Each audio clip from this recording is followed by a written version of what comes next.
Anger rarely begins with the moment in which it becomes visible. The deeper roots often exist beneath years of disappointment, humiliation, fear, frustration, injustice, rejection, helplessness, or emotional suppression. Anger is frequently a secondary emotion, appearing when something more vulnerable feels too difficult to experience directly. A person may feel hurt but express anger because anger feels stronger than sadness. They may feel afraid but become aggressive because fear creates a sense of vulnerability. They may feel powerless and become controlling because control temporarily restores a sense of strength. This is why anger can sometimes seem disproportionate to the situation that triggers it. The immediate event may be small, but it can activate accumulated emotional material from the past. A criticism can awaken old feelings of inadequacy. A disagreement can activate memories of being ignored. A minor disappointment can reopen years of resentment. The mind responds not only to what is happening now, but also to what the present moment resembles. Suppressed anger can be particularly powerful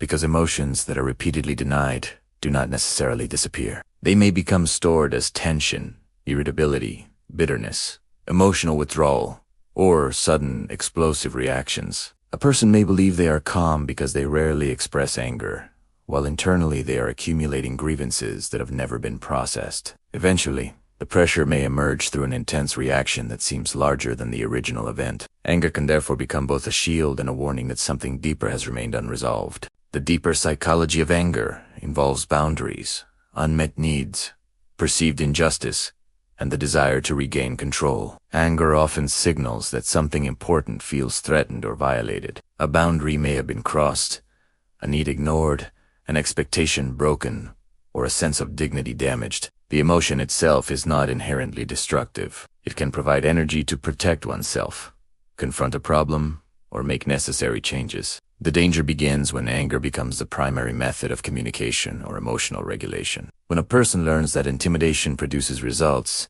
anger can become reinforced. When expressing vulnerability feels unsafe, anger can become the only emotion they know how to show. Over time, the person may stop asking what the anger is protecting and focus only on releasing it. But releasing anger without understanding its source does not necessarily resolve it. The deeper work involves identifying the emotion underneath the anger and the boundary beneath the reaction.